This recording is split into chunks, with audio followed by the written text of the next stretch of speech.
காலைதோறும் புதியவை இலக்கிய பொன்மொழிகள். ஆகஸ்ட் 5. 6 காரியங்களை கர்த்தர் வெறுக்கிறார், 7 அவருக்கு அருவருப்பானவைகள். நீதிமொழிகள் 6:16. ஆபத்துக்கு உதவாத பயனற்ற 7 காரியங்களை விவேக சிந்தாமணி 2 என்ற தமிழ் இலக்கியத்தில் காணலாம். 7 மனிதனுக்கு எந்த ஒரு பயனும் இல்லை. இவைகள் இலக்கியத்தில் பொறிக்கப்பட்ட பொன்மொழிகள். 1. ஆபத்து காலத்தில் பெற்றோருக்கு உதவி செய்யாத பிள்ளை. 2.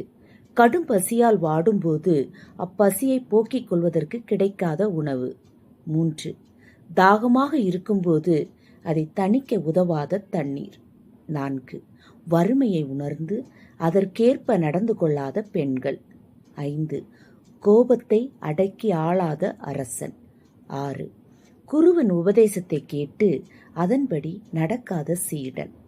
7. பாவத்தை தீர்க்காத தீர்த்தம்.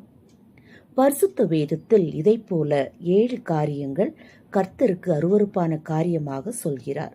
அவையாவன: 6 காரியங்களை கர்த்தர் வெறுக்கிறார், 7 அவருக்கு அருவருப்பானவைகள். அவையாவன: மேட்டிமையான கண், பொய்நாவு, குற்றமற்றவருடைய இரத்தம் சிந்தும் கை, துராலோசனையை பிணைக்கும் இருதயம், தீங்கு செய்வதற்கு விரைந்தோடும் கால், அபத்தம் பேசும் பொய்சாட்சி, சகோதரருக்குள்ளே விரோதத்தை உண்டு பண்ணுதல் ஆகிய இவைகளே.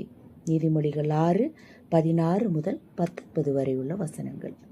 வேற்றுமையான கண்களை கொண்ட ஆகாப் ராஜாவின் மனைவியாகிய யேசபேல் கர்த்தர் வெறுக்கிற காரியங்களை கொண்டவளாய் காணப்பட்டபடியால் தேவ கோபத்திற்கு ஆளானாள். 7 காரியங்களை விட்டு ஓய்ந்திருக்க அழைக்கப்படுகிறோம் என்று பரிசுத்த வேதாகமம் 1 பேதுரு 1:15 மற்றும் 16 வாசிக்கிறோம். உங்களை அழைத்தவர் பரிசுத்தராய் இருக்கிறது போல நீங்களும் உங்கள் நடக்கைகள் எல்லாவற்றிலேயும் பரிசுத்தராயிருங்கள். நான் பரிசுத்தர், ஆகையால் நீங்களும் பரிசுத்தராயிருங்கள் என்று எழுதியிருக்கிறதே என்று நம்மை அழைக்கிறது. அழைப்புக்கு செவி கொடுப்போம். அப்படி இருக்க சகோதரரே, நீங்கள் உங்கள் சரீரங்களை பரிசுத்தமும் தேவனுக்கு பிரியமுமான ஜீவ பலியாக ஒப்பு கொடுக்க வேண்டும் என்று தேவனுடைய இரக்கங்களை முன்னிட்டு உங்களை வேண்டிக் கொள்ளுகிறேன். இதுவே நீங்கள் செய்யத்தக்க புத்தியுள்ள ஆராதனை.